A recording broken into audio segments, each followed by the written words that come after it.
안녕하세요. 정치권의 복잡한 현안을 시원하게 풀어드리는 정치펀치 배성규입니다. 안녕하세요. 정치펀치 배소빈입니다. 요즘 전국이 찜통 더위로 들끓고 있는 가운데 윤 대통령과 여야 대표 모두 휴가를 떠났습니다. 네, 오늘은 민영삼 원장님 모시고 각종 현안에 대해서 얘기 나눠보겠습니다. 네, 안녕하세요. 안녕하십니까. 네, 아유 요즘 더운데 이렇게 활동하시기 좀 힘드시지 않으세요? 그렇습니다. 숨이 팍팍 찹니다. 그렇죠. 요새 정말 더운데 이 네. 더위 속에 이제 대통령과 여야 대표 모두 휴가를 떠났습니다. 원장님은 휴가 계획 없으신가요? 저희는 이제 마침 이번 주에 따따부타 사무실 네. 이전해가지고요. 네. 방송도 좀 쉬고 네. 그러면서 있는데 뭐 따로 멀리 갈 건 없고요. 네. 이 이제 피서 하지 않습니까? 더위를 피해서 가는데 네. 자칫 잘못하면 탐서가 돼버려요. 더위를 찾아가 버린 게 되기 네. 때문에 네. 좀 서울에 있으려고 합니다. 하기야 시원한 사무실이 제일 또 괜찮다고 그렇습니다. 그렇습니다. 이게 좀 휴가를 통해서 재충전의 시간도 갖고 또 하반기 국정 운영의 밑그림도 좀 그리지 않을까 싶긴 한데 이번 휴가를 기점으로 좀 분위기 전환의 계기가 좀 생길 수 있을 거라고 보십니까? 예, 그렇죠. 아무래도 이제 그 통상적으로 네. 해왔긴 합니다만 정치권에서 그리고 이제 그 우리 대한민국 대통령 중심제 국가에서 가장 큰 영향력 있는 메신저라고 해서 대통령께서 네. 휴가에 가면서 전국 구상을 하기 때문에 거기에 따라서 여권은 여권대로 네. 또 야권은 야권대로 쭉 이렇게 하는 나름대로 구상 계획이 있지 않을까 그래서 8.15 광복절 이후에 예. 이후에는 상당한 큰 정치적인 그 네. 메시지들이 나오지 않을까 네. 이렇게 이재명 대표도 같이 휴가를 가는데 네. 네. 두 분이 휴가를 갔다 오면 격돌일까 아니면 화해일까? 근데 화해하려면 진지겠죠. 예. 진지했으면 제가 누차 말씀드리지만은 이게 윤석열 대통령은 윤석열 표에 네. 그 윤석열 식에 나름대로 전국 운영이 있는 것 같아요. 그렇죠. 그래서 과거 같으면은 여야 흔히 말하는 영수회담을 통해서 네. 예, 이제 타협할 건 타협하고 이렇게 네. 조정하고 하는데 윤석열 대통령 그런 걸 사실상 좀 네. 두고 보자는 식으로 하는 그런 스타일이기 때문에 네. 좀 다른 것 같아요. 네. 네. 그리고 이제 윤 대통령이 휴가 이후에 이 방미를 해서 한미일 3자 정상회담을 캠프 데이비드에서 네. 처음으로 하게 됩니다. 그래서 자, 이번 한미 데이비드 정상회담이 어떤 의미를 가질까 보십니까? 예, 굉장히 큰 의미를 갖고요. 특히 이제 우리 우선 대한민국 입장에서 보면은 그 한일 관계를 한미 동맹을 강화시키면서 네. 그 한일 관계를 정상화시키는 이 지난 정부하고는 완전히 큰 외교에 그렇죠. 그 정책 노선을 해서 성과를 냈지 않습니까? 네. 예, 그리고 또 미국 입장에서는 중국과 네. 인도태평양 전략에 있어서 북중러가 블로킹화 되는데 그렇죠. 네. 그 한미일 블로킹을 해야 되는데 한일 관계가 네. 안 좋았단 말입니다. 네. 그렇죠. 이걸 이제 미국이 말하자면 이게 친하게 지내게 하는데 네. 성과를 냈다고 그래서 바이든 대통령도 미국 정가에서 상당히 네. 자랑한대요. 그렇죠. 한일 관계 자기가 이렇게 자기가 해놨다. 잘했다. 그렇게 하는 거고 또 일본 입장에서는 네. 북핵의 위협이 우리 한반도뿐만이 아니라 일본에까지 있지 않습니까? 그리고 그러기 때문에 같이 이제 한미일 관계를 협력하는 데 있어서 윤석열 대통령이 주도적으로 해준 데 있어서 일본도 맞장구 치고 또 이제 미국까지 이렇게 같이 가니까 일본도 사실은 일본 자국 내 국익을 위해서 판단한 거고 이래서 그렇죠. 네. 한미일 관계가 완전히 정상화됐는데 이번에 정상회담은 이 다자간 정상회담에 있어서는 잠깐 했었습니다만은 그렇죠. 한미일을 위해서는 따로 처음으로 만난 네. 거예요. 그렇죠. 그것도 대통령 미국 대통령 별장에서 예. 그렇습니다. 쉽지 않은 일이에요. 그게. 그렇습니다. 그 캠프 데이비드 그 별장은 아주 유서가 깊고 그렇죠. 그 큰 사건들이 아니 큰 그 정치적인 그 그렇죠. 협상이 이루어졌던 장소 아닙니까? 그런 데서 이제 그런 의미 있는 네. 장소를 바이든 대통령이 첫 번째 했다. 그런데 굉장히 의미 있고 아마 그 워싱턴 선언에 네. 그 준하는 그런 이후의 어떤 합의문이라든지 공동 선언문 네. 이런 것도 당연히 저는 진전된 모습으로 나오지 않을까 그렇게 예상은 됩니다. 그렇죠. 네, 그러니까 그렇군요. 그래서 지금 네. 그 북중러가 워낙 저렇게 이제 뭔가 군사적으로 또는 자기들 안보적으로 뭉치고 있는데 네. 결국 한미일도 필요하지 않나 얘기하고 이 한미일 안보 체제를 기본으로 해서 경제적 공동체 그다음에 그렇죠. 그 호주, 뉴질랜드까지 다 아우르는 뭔가 큰 큰 안보적인 경제적인 공동체로 가자 이런 얘기까지 나오는 것 같아요. 그렇죠, 그렇죠. 그러니까 한 말씀 더 드리면은요, 윤석열 대통령께서 그 한미 동맹 강화하는 것은 군사 안보 측면도 맞지만 경제적인 측면도 강하지 않습니까? 네. 그렇죠. 그런데 한일 관계 정상화 부분은요, 진짜 한국 경제를 생각하는 측면이 저는 많다고 봐요. 그렇죠. 그런데 거기에 대해서 야당이 완전히 그 반일몰이로 죽창가만 예, 맨날 부르고 그러니까요. 있어요. 한일 관계의 그런 역사적 그런 아픔을 갖다 완전히 죽창과 반일몰을 해가지고 국내 정치에 이용하는 데 있어서 정말 야당이 좀 변했으면 좋겠다는 말씀 꼭 드리고 싶어요. 그러니까 근데 아마 일본의 후쿠시마 오염수 방류가 8월 달에 있으면 또 한 번 아마 죽창가 또 한 번 울릴 거예요. 근데 그렇게 될 그때 측정해 봤더니 별로 방사능 수치가 없어. 삼중수도 별로 안 나와. 이러면 또 뭐라 그럴지 모르겠어요. 아예 안 나오면요. 뭐라고 할 것 같냐면요. 네. 왜 일본 편 드느냐. 근데 또 일본 편. 왜 안 일본 나온 편 게 때는- 무슨 일본 편이에요. 그러니까요. 그런 식으로 여거지를 쓰고 있기 그러니까요. 때문에 얘기하고 그리고 정말 야당이 내년 총선에서 이기고 네. 또 다음 정권을 잡기 위해서는 야당도 변해야 되거든요. 그러니까 국제 정세만 봐도 네. 아니 핀란드가 나토를 가입하고 네. 스웨덴이 나토를 가입하려고 그렇죠. 지금 하고 있잖아요. 네. 이런데 그냥 80년대 운동권 그 종이 몇 장 보고 공부했던 거 가지고 국정 운영의 네. 그 틀을 보고 한다는 것은 제 야당의 한계다 한계. 네. 저는 그렇게 봅니다. 예, 네. 야당 이야기가 나와서 말인데 지금 김은경 혁신위원장의 발언이 또 화제가 되고 있습니다. 남은 기대 수명에 따라서 노인과 청년의 투표권 경중을 달리하는 것이 합리적이다. 네, 이런 말을 해서 노인 비하 아니냐 이런 비판이 일고 있는데 어떻게 들으셨습니까? 예, 저는 이 발언을 보면서요. 이제 네. 두 가지로 나눠서 생각하는데 민주당 네. 그다음에 김은경 위원장 개인 이렇게 네. 나눠서 보면요. 네. 민주당이 혁신이 출범 자체부터가 잘못된 처방이라는 거죠. 그러니까 민주당이 이 이재명 대표의 사법 리스크로 인해서 완전히 그 무너지고 있는 그런 상황 속에서 예. 이제 극악 처방으로 혁신위를 이제 그 말 미봉책으로 사실 내는 거 아닙니까? 그래서 제가 보기엔 상처로 치면은 네.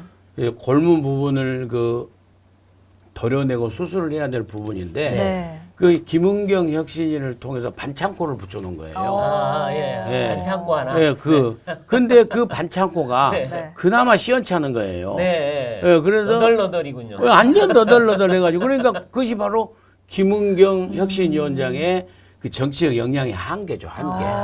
예, 김은경 위원장은 개인으로 네. 보면. 네. 근데 이 얘기를 들어보면 그럼 김은경 위원장님은 보면 그럼 애들한테 다 맡겨야 된다는 그런 얘기 같은데 그러면 집안 내 대소사 모든 국정 운영 다 아이들한테 맡겨야 돼. 중학생 아이한테 맡겨야 되나요? 이게 웃을 일이 아닌데요. 네. 오늘 아침 이제 그 조선일보 사설에서도 네. 봤습니다만은 진짜 그렇게 비유하는 거예요. 그러면 연령순으로 해가지고 얘기하는 네. 거죠. 그러니까 제가 얘기하는 것은 김은경 혁신위원장의 역량의 한계라고 생각하는 게 뭐냐면 청년의 그 정치적 역할, 네. 청년 정책이 중요하다는 걸 강조를 하려고 하면은 이 청년들한테 네. 앞으로 네가 어른이 될 텐데 지금 어른이 되기 위해서 이 지금 청년으로서 해야 될 준비는 뭐고 우리 어른들은 네 청년들을 위해서 앞으로 이런 정책을 펴겠다라고 하는 그런 걸 소통하고 그런 의견을 모집해야 될 거 네. 아닙니까? 네. 그건 느닷없이 너희들은 젊으니까 무조건 니들은 다섯 저- 표 가지고 네. 너희는 한 표도 없어. 말이 안 되는 거예요. 말이 안 되는 거. 네. 그 차등선거 하자는 거예요. 그러니까요. 그럼 참. 그리고 보면 이 정부가 문정권, 민주당 정권이 뭘 했냐면 미래 세대한테 1,000조 원의 빚을 떠안겼어요. 아. 그런 사람들이 지금 뭐 미래 세대한테 투표권을 더 주자고 말할 자격이나 있나요? 이게? 자격이 없죠. 그래서 그런 걸 이제 윤석열 대통령이 그렇게 표현했지 않습니까? 네. 국가 부채가 늘어나고 그러니까요. 재정 파탄이 오는 것은 미래 세대에 대한 약탈이라고 그랬어요. 그렇죠. 그러니까 미래 세대에 대해 앞으로 짊어진 그 빚을 갖다 미리 땡겨서 네. 써버린 거 아닙니까? 그러니까요. 그런 측면에서 했는데 그러면은 그런 처방을 내놔야 되는데 네. 가서 청년들한테 너희는 무조건 나이가 젊으니까 네. 국가의 보물이다. 네. 그렇게 얘기하면서 나이 많은 분들을 갖다가 폄훼하고 그러니까요. 하는 꼴이 됐는데 그것도 인정하지도 않지만은요. 저는 그래서 늘 정치인들한테도 얘기를 하지만 온고지신이라는 공자 말씀 온고지신. 생각에는 네. 온고지신. 예. 옛 것을 익히고 새로운 것을 배우면서 가는 것이지. 그렇죠. 네. 무조건 새로운 게 나오지 않아요. 그렇습니다. 네. 김기현 대표 같은 경우에는 천벌받을 망언이다 이러면서 사퇴하고 혁신이 해체해라 이렇게 요구를 했는데 어떻게 사퇴하고 해체해야 한다고 보십니까? 뭐 여당에서 사퇴하라고 하락해서 하겠습니까? 네. 그래서 버텨보려고 하는데 네. 잠깐 아까 말씀드렸습니다만은 혁신에서 나온 반응 보십시오. 사과할 일이 아니라고 하잖아요. 그러니까. 그런데 뭔 사퇴를 하겠습니까? 아니 그 지금 양이원영 의원님 벌써 더 가세해서요. 지금 네. 투표하는 많은 이들이 미래에는 살아있지 않을 사람들이다. 자기도 그래요. 본인은 아닌가요? 나이 안 드는 사람이 있어요? 아니 이분들은 도대체 뭐 이렇게 나이 든 분들이 이분은 뭐 철천지 원수입니까? 자기들은 나이 안 들어요? 그러니까 그 386 운동권도 지금 586 됐고 곧 환갑입니다 지금. 그렇죠, 그렇죠. 자기들은 아닌가요? 유시민 의원 전에 네. 뭐 나이 60 되면은 뭐 머리가 나빠져서 뭐 중요한 일 하면 안 된다는데 자기 지금 60 넘었어요. 근데 왜 나와서 떠들고 있으신가요, 그분은? 그러니까 이번 김은경 위원장의 발언으로 과거 민주당의 발언까지 지금 회자가 되고 있습니다. 네. 서른 의원 같은 경우에는 79세에 왜 일을 하려고 하냐 네. 이런 말을 하기도 했었고 유시민 의원도 그런 이야기 했었고 또 정동영 의장 같은 경우에는 70대는 투표 안 해도 괜찮다 뭐 이런 그렇죠. 발언을 하면서 그 민주당에는 노인 폄합 DNA가 있는 거 아니냐 이런 이야기가 지금 나오고 있거든요. 네. 노인들이 집 밖으로 투표 날은 집 밖으로 나오지 말라고 얘기한 사람도 있었어요. 그게 민주당 좌파 쪽, 운동권 쪽에서 그런 이제 정치인들 중에서 네. 그렇게 그나마 점잖게 표현한 거예요. 네. 그 어떤 그 유튜브 하는 어떤 사람은요, 옛날 제 기억에는 이 어르신들 자꾸 이 광장에 나와서 얘기하고 하니까 투표 못하게 이 시청 앞에 에스컬레이터 파불작했어요. 아, 그렇죠. 어머나. 그런 그리고요. 막말하고 했지 않습니까? 부모 투표 못하게 그렇죠. 여행 보내버리는. 여행 보내버리자. 그래가지고는 세상에 그런 그 폐륜적인 그렇죠. 그런 인식을 갖고 네. 있는데 그러니까 보면은 이제 청년 정책에 대한 천박한 인식, 그 다음에 구조적으로 이 사회 문제 해결에 대한 네. 그런 인식이 아주 결여되어 있다. 이렇게 말씀. 그리고 내재적으로 나오는 거예요. 우선 당장 네. 그 청년들을 이해하려고 그러면서 상대적으로 아무 열심히 일하고 우리가 이렇게까지 70년 전에 150달러 국가에서 네. 여기까지 온 그 어른들을 갖다가 이렇게 그러니까요. 무시하고 펴면 이런 것이 바로 폐륜적 발언 아닙니까? 그리고 그 어른들이 지금 오늘 먹거리를 만들어 놨는데 자기들은 그 먹거리를 다 미래 먹거리 뺏어갖고 그냥 다 펑펑 써버리고 나서 지금 와서 무슨 선심 쓰듯이 젊은 세대한테 투표권을 더 준다? 웃기는 얘기죠. 아이, 예. 참. 네. 그리고 지금 민주당에서 오늘 또 이 김은경 혁신위원장이 또 한마디를 했던데 보니까 부위원장 금융위 부위원장 맡은 뭐 1년 동안 하는데 치욕스럽다는데 아니 누가 하라 그럽니까? 그렇게 치욕스러우면 그만두면 되지. 임기 다 채우고 나서 지금 와서 뭐가 치욕스럽다는 건지 모르겠어요. 그분은 말끝마다 이상해요 지금. 아니, 그러니까 그 전에는 또 그 전에도 또 이상한 얘기 했잖아요. 네. 그렇죠. 초선들하고 간담회 하면서 맞아요. 갑자기 뭐 코로나 때문에 학력 저하된 학생들 같다고 그러면서 그래서 이분이 이제 뭐 경제학에 있어서 네. 좀 어떤 지식이나 전문성이 있는지 몰라도 사회 전체를 네. 소통하고 또 조정하고 정책을 하는 그런 그 정치 역량에 있어서 정무적 네. 역량은 아직 거의 제로 상태가 아닌가. 네. 그러니까요. 돈 봉투에 대해서도 그거 뭐 사실이 처음에 그랬죠. 만들어진 것 같다 그러고. 처음에 그랬죠. 그러니까요. 만들어졌을 수도 있다. 예. 네. 이렇게 얘기하고 처음부터 아주 이 실언과 망언에 네. 그 행진을 계속 해왔어요. 그러니까요. 혁신을 하는 듯 하다가 또 이재명 대표가 타협하고 예. 그러니까 혁신은 별로 없고 네. 그냥 좀 뭐 약간 뭐 말실수, 막말 이런 위원장을 맡고 계신 거 아닌가 하는 생각까지 듭니다. 네. 예, 결국에는 이재명 대표의 뜻이 다 반영된 네. 그런 혁신이다. 그래서 저는요 네. 객관적으로 봐서 혁신이가 아니라 민주당을 망하게 망조들게 하는 아하. 망조이다. 망조이. 망조이다. 그렇게 저는 네. 그렇게 부르고 싶어요. 네, 네. 그렇군요. 지금 이재명 대표 말씀하셔서 말인데 지금 이재명 대표 10월 사퇴설이 돌고 있습니다. 그 장성철 정치평론가가 CBS에 나와서 이야기를 한 건데 민주당 의원 40명이 10월에 이재명 대표가 물러가는 것에 합의를 했고 그 뒤를 김두관 의원이 이을 것이다. 뭐 이렇게 밝혔는데 민주당 입장에서는 전혀 사실 아니다. 소설이다. 이렇게 그렇- 이야기를 했어요. 예, 김두관 의원도 전혀 아니고 금시초문이라고 부인을 네. 했습니다. 예. 그런데 이제 그런 그 비슷한 냄새가 풍겼기 때문에 네. 나름대로 이제 유추 해석을 해서 네. 그런 얘기를 하는 게 시사평론가로서 네. 일단 그런 생각이 들고요. 네. 그다음에 지금 민주당에 처한 그런 상황들을 보면 타임 스케줄을 보면은 네. 당연히 위기설이 오게 돼 있지 않습니까? 네. 그리고 그게 이제 언제 오느냐고 하는 건데 네. 이제 그 구속영장을 다시 신청했지 않습니까? 예. 그 이성만하고 윤관석 의원에 대해서. 그러면 그 사람들 하고 나면 누가 옵니까? 그렇죠. 나머지 이제 18명, 20명이라는 돈봉투 네. 받은 사람들. 그렇죠. 네. 이 사람들은 뿌린 사람들이기 때문에 네. 받은 사람들 나오지 않습니까? 그러면 그것 따오면 누가 나옵니까? 송영길 나오지 않습니까? 네. 송영길 전 대표 나오지 네. 않습니까? 그리고 동시에 이제 다른 트랙으로서는 이재명 대표의 개인, 네. 개인 부분에서 이미 재판에 넘겨진 것 대장동 위례성 FC 말고 지금 백현동하고 네. 그다음에 제일 중요한 그 또 큰 대북 송금 네. FC 있지 않습니까? 네. 그리고 또 작은 것도 있어요. 사실 이준교사도 굉장히 크게 네. 있어요.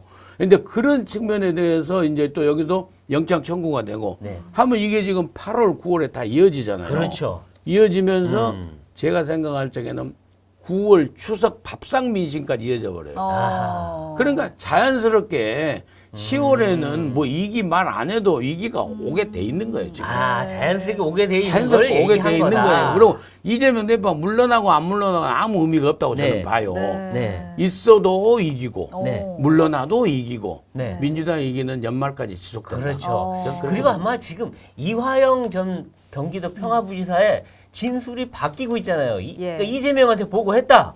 이게 그냥 법정에서 그대로 채택이 되면 그럼 바로 이재명 대표의 제3자 뇌물죄로 가버립니다. 그러니까 이걸 보고서 의원들도 야 이거 더 버틸 수 있을까 이런 아마 불안감들이 확산되고 있는 것 같다는 느낌이 들어요. 그러니까 그 우리 배성규 앵커께서도 잘 아시겠습니다만은 20여 년이 넘는 기자 생활을 통해서 아시겠습니다. 검찰이요 이 정도 되면 다 조사해서 조사 다 해놓고 소환해서 불러볼 이 질문지까지 다 만들어 놨을 거예요. 그렇죠, 네. 그렇죠. 그렇게 하면서 사실은 이제 정치적 부담을 돌기 위해서 이제 보고 있다고 보는데 네. 그러기 때문에 그런 상황을 이재명 대표 본인이 가장 잘 알 거란 말이에요. 네. 그래서 앞으로 자기가 어떻게 갈 것인가. 네. 그러면서 이재명 대표가 본인이 잘 알고 이재명 대표하고 친한 흔히 말하는 친명 그룹의 의원들은 네. 다 그런 위기의식을 공유하고 있을 거란 말이에요. 그렇죠. 거기에 대해서 집단적으로 이제 준비하고 하는 거고. 네. 근데 비명계 의원들은 이렇게 가다가는 자기들이 불똥이 돼서 이제 죽게 생겼기 때문에 우리가 이렇게 질서 있는 죽음의 세계로 갈 수는 없다. 그렇게 하면서 네. 이제 저항하다 보니까 네. 그 위기 의식은 지금 말할 수가 없고 어. 지금 계속해서 붙을 거예요. 네. 사실 이 당대표 거취에 대해서 계속 이야기가 나오는 이유가 아마 이제 내년 총선에 영향이 있기 때문이지 않을까 싶긴 한데 이재명 대표가 이제 물러나게 되면은 국민의힘에는 어떻게 악재라고 보십니까? 아니면 좋다고 보십니까? 그러니까 이제 이게 그 사실은 뭐 악재다 네. 아니다 그 이렇게 따질 일은 아닌데 네. 상대방의 실수로 이제 덕을 보는 네. 우리가 흔히 말하는 반사이익, 네. 반사이익은 있을 거라고 봐요. 네. 그런데 여기서도 이제 여당 측에서도 우리 여당에서도 조심해야 될 게 네. 최소한 기본 이상은 해야 된다는 거죠. 그런데 그렇죠. 네. 만약에 그 여당이 네. 인재 영입 하나도 하지 않고 네. 새 인물 발굴하지도 않고 그냥 기득권의 반사 이익에 안주해가지고 아, 이재명만 믿고 가는. 네, 그래가지고 뭐 미운 놈해서 그냥 공천 배제시키는 이런 뭐 흔히 말하는 박해 공천, 네. 학살 공천이나 하고 네. 그러면은요 다 똑같은 사람들이네. 그렇죠.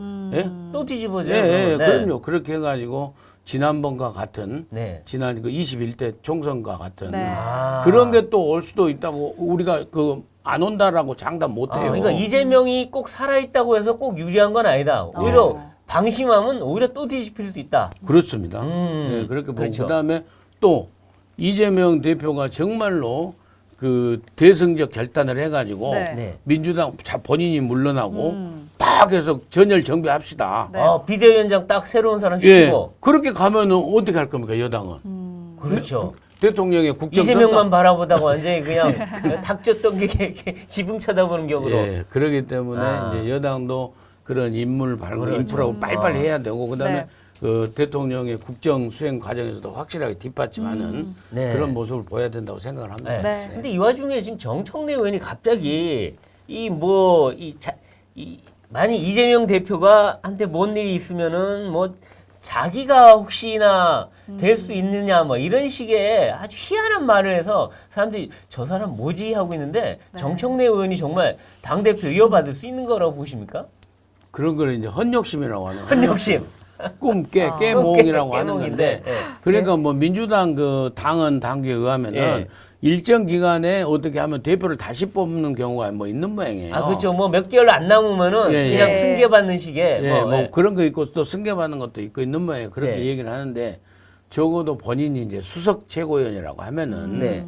이런 얘기를 할 것이 아니라 어떻게 하면은 민주당 내 네. 이재명 사법 리스크를 그냥 그 최소화하면서 네. 위기를 극복할 것인가 그런 안을 내야지 네. 자기 욕심이나 부리는 거 이렇게 하면은 결국에는 네. 야, 저 꼴이 말이 아니다라는 손가락질 받는 게 되는 거죠. 네. 아니 겉으로는 뭐 이재명 대표를 수호해야 된다고 떠들더니 뒤 속마음은 아 저 사람 빨리 나가면 내가 한번 먹어봐야지 이런 생각하고 있는 거 아닌가 하는 생각이 들어요. 네. 네, 그리고 이제 민주당 이 대표의 사법 리스크 이야기를 좀 해보자면은 이번에 이제 김성태 회장에 대해서 검찰이 봐주기 수사하고 있다 이렇게 이야기를 하면서 검사 4명의 실명을 다 공개를 했습니다. 그래서 이제는 뭐 검찰 수사를 완전 방해하겠다, 검수 완방이냐 뭐 이런 이야기도 지금 나오고 있는데 어떻게 좀 보셨는지요? 제가 이제 이번에 보면서요, 야, 이재명 대표는 변호사로서 법률가로서 정말 그 뭐라 할까 좀 표현이 그렇습니다만은 좋게 표현하면 치밀하고 네. 나쁘게 표현하면 정말 간교한 사람이다. 아하. 세밀하게 보면 네. 그러니까 맨 처음에 어떻게 시작했습니까? 본인이 이화영 전 부지사의 검찰의 진술이 바뀌었다는 정보를 이미 입수했을 거 아닙니까? 네. 그렇죠. 근데 어느 날 갑자기요. SNS에다가 글을 올린 거예요. 네. 그러면서 검찰이 김성태 봐주기 수사한다. 네. 그러면서 노상강도를 무슨 경범죄로 처벌한다라고 네. SNS 글을 올렸지 않습니까?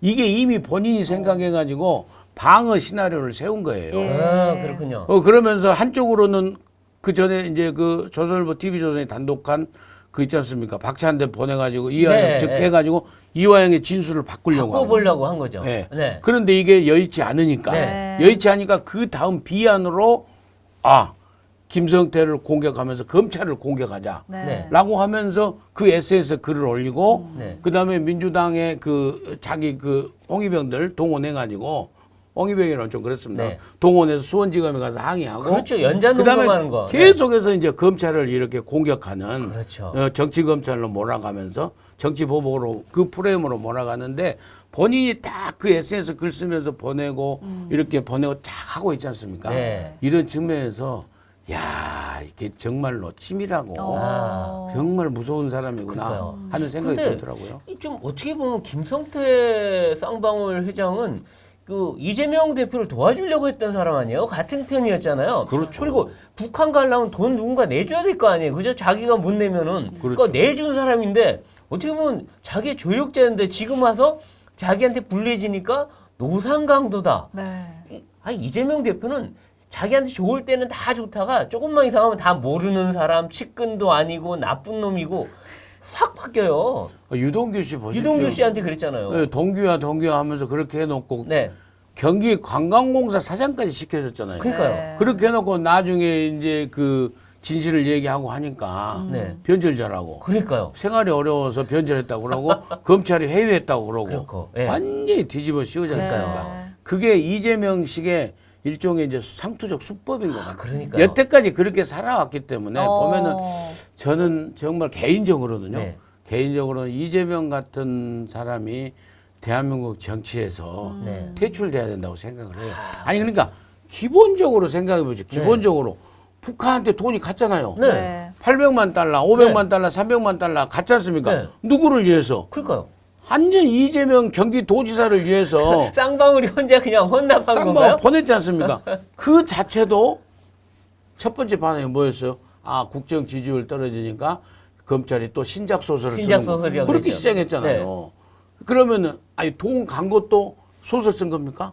다 영수증이고 다 있잖아요. 그러니까 지금. 돈이 같지 않습니까? 다 진술했어요. 모든 그런데도 사람이. 아니라고 그러고 네. 저렇게 얘기하는 놈 다 그 옛날에 친하게 지내고 한 사람들 다 욕하고 네. 그리고요 그 가만히 돌이켜 보면은 이재명 대표는요 그 일을 할 때부터 네. 그러니까 대북 사업을 대북 방구를 준비할 때부터 지금 이렇게 들통나서 문제 될 때까지 다 염두에 두고 네. 준비해왔던 거예요. 네. 어떤 것을? 그러니까 김성태도 되도록 안 만나고 통해서 전화로 그러니까 받고 항상 쿠션으로 가요. 그러니까 쿠션으로. 다 매사에 보면은요 네.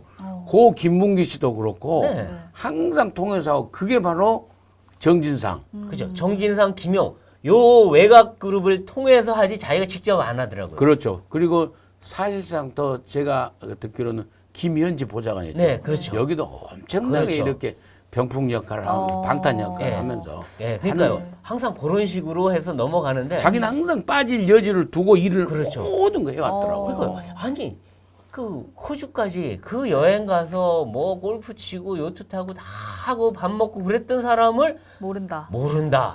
야, 이건 좀 정말 말이 안 되는.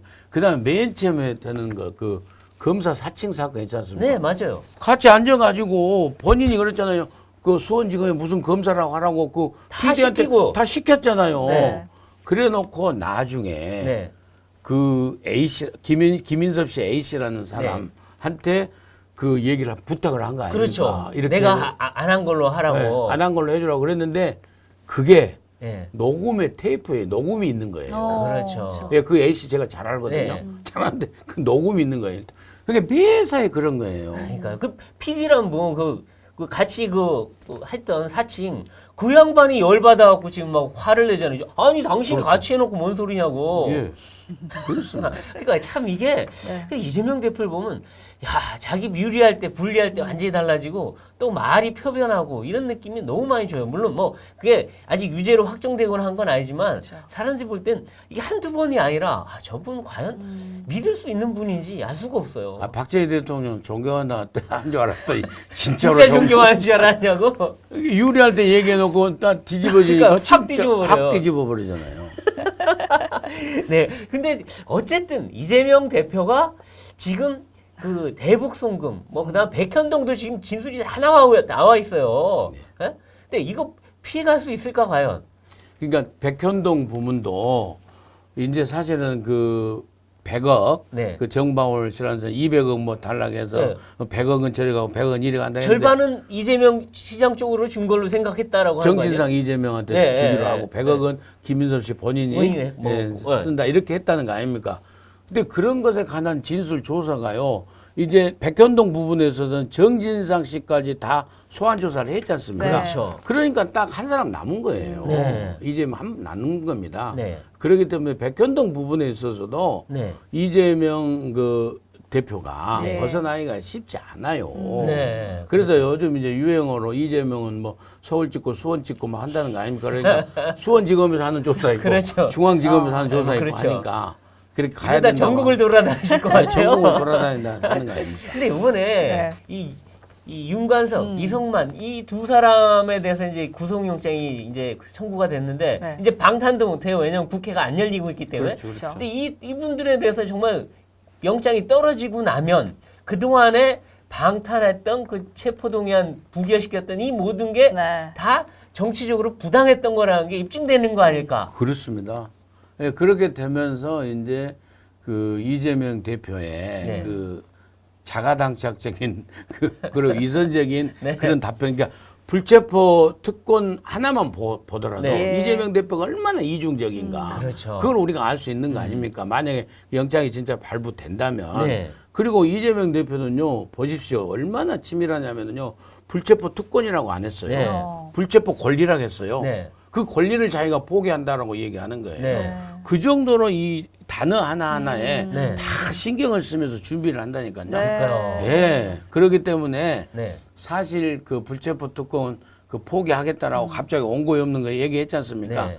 그것도 포기 안 하려고 다 이제 시간 좀 때우고 네. 국면 전환하려고 한 게 아닌가. 네. 저는 그렇게 의심을 네. 가요. 그럼 이 근데 대표- 그게 네. 이제 한계에 도달한 거죠. 그럼 이 대표한테도 추가 영장이 날라올 거라고 이제 보시는죠? 당연히 가겠죠. 이제 그러니까 백현동으로도 가고 그다음에 저 대북 송금 네. 이걸로도 이제 가는 거고. 네. 그다음에 돈봉투 관련해서는 이제 정착지가 이제 송영길 전 대표 그렇죠. 네. 그렇게 이제 가게 되겠죠. 네. 그렇게 근데 해서. 그러면 그때는 불체포 권리를 포기하실까? 아니면 끝까지 이거는 정당한 영장 청구가 아니니 이거는 부결시켜야 된다고 하실까? 어떨까요? 그러니까요. 그 혁신위에다가 또 연락해가지고 정당한 영장이라고 정당한 것을 갖다가 재판부에서 사법부에서 그러니까 판단하는 사법부에서 것이지 판단하는 거죠. 국회의원 본인이 판단합니까? 입법부에서 민주당이 판단합니까? 그 영장이 정당한지 안 한지는 네. 그 말도 안 되는 그런 얘기를 하면서 말장난으로 넘어가면 이 길을 넘어가려고 하는데 네. 우선 돈봉투 사건만 보면은요. 이게 이제 그 본물이 터져버린다고 네. 봐요. 저는 보니까. 왜냐하면은 만약에 윤관석, 이성만 둘 중에 한 사람이라도 영장이 청구되면은 네. 구속영장이 나올 거 아닙니까? 네. 법사위를 통해서 나오든 언론이 취재할 거 아닙니까? 네. 거기에 나오면은요. 누구누구한테 줬는가 명단이 정확하게 나와요. 그렇죠. 이미 돌아다니고 있습니다만은 정확하게 영장이 제시되기 때문에 예. 그러면은 그 18명, 20명한테 이제 어찌됐건 간에 기소를 안 할 수가 없잖아요. 네. 그러면은 이제 다시 영장을 청구할 거 아닙니까? 네. 법원에서 기각을 시키든 말든. 그러면 20명한테 영장 가는데 네. 그거 다 방탄할 겁니까? 예? 그러면서 자기한테 시간 끌 거예요? 그럼 정기국회 가면은요 더 죽죠, 더 죽어. 그렇죠. 예. 참. 정기국회 가서 10월 달에 국정감사에서 네. 야당은 이제 국정감사를 먹고 사는데 네. 농사 짓는 건데 네. 그거 방탄하느라고 그거 제대로 되겠습니까? 그렇죠. 맞아요. 그거 안 되는 거죠. 아니 남을 뭔가 공격할 땐 자기가 떳떳해야 되는데 자기 뒤가 구린데 누구 뭐 국정감사를 하겠어요. 네. 근데 이제 지금 그 민주당에서 걸핏하면 가짜 뉴스가 나오고 네. 막 공격을 하고 뭐 후쿠시마 괴담 보면 과학자들과 전 세계가 아니라는데 자기들만 그거래요. 그리고 말도 안 되는 괴담을 계속 퍼뜨리는데 이 민주당의 이런 행태 계속 이어질까요? 이재명 방탄용이라는 얘기도 있고 이런 게 다. 예, 그렇죠. 이제 가짜 뉴스에 계속해서 행진을 하는 데 있어서 저는 맨 선두에 이재명 대표가 있다고 봐요. 네. 후쿠시마는 이재명 대표 우물에 독극물 풀어놓은 것과 똑같은 것 같다고 네. 기본 상식으로 아예 태평양 그 물이 수십억 톤 아닙니까? 막말로 하면. 이제 그런 식으로 비유해가지고 아주 극악하게 얘기를 하고 그다음에 양평 고속도로 문제도 네. 그 민주당 의원들이 써놓은 게 피켓 보십시오. 대통령 처가 고속도로잖아요. 네. 그렇게 그 워딩 투쟁을 그 사람들이 엄청 좌파 아우, 잘해요. 아주 잘해요. 뛰어나죠. 네. 이제 칭찬할 네. 일은 아니지만은 네. 그런 식으로 해서 계속해서 몰아가면서 뉴스는 뉴스로 덮고 네. 그다음에 뉴스 반복해서 네. 가짜 뉴스를 반복해서 함으로써 그것이 3인 성호처럼 진짜로 호랑이를 그려버리는 거짓말을 수백 번 하면 그렇죠. 진짜인가? 하고 이렇게 들리게 그렇죠. 되는 맞아요. 그런 그 개별수 수법을 쓰는데 네. 이것이 이재명 고유의 수법인데 그걸 포기하겠습니까? 계속 저는 된다고 계속 봐요. 간다. 네. 그렇군요. 알겠습니다. 오늘 민영삼 원장님과 다양한 이야기 나눠봤는데 끝으로 글로브를 끼시고 시원한 펀치를 한번 날려주시면. 대한민국의 정치 발전을 위하여 그리고 우리 대한민국의 정말 국익을 위하여 실언, 망언 그리고 가짜 뉴스를 이 정치 펀치로 날려버리고 싶습니다. 원투 원투. 네, 오늘 민영삼 원장님과 이야기 여기서 마무리하도록 하겠고요. 요즘 날씨가 정말 더우니까요. 가장 더운 시간대인 2시부터 5시 사이에는 최대한 야외 활동을 자제하시는 것이 좋다고 합니다. 건강 잘 챙기시길 바라면서 저희는 다음 이 시간에 더 화끈한 펀치로 돌아오겠습니다. 고맙습니다. 고맙습니다.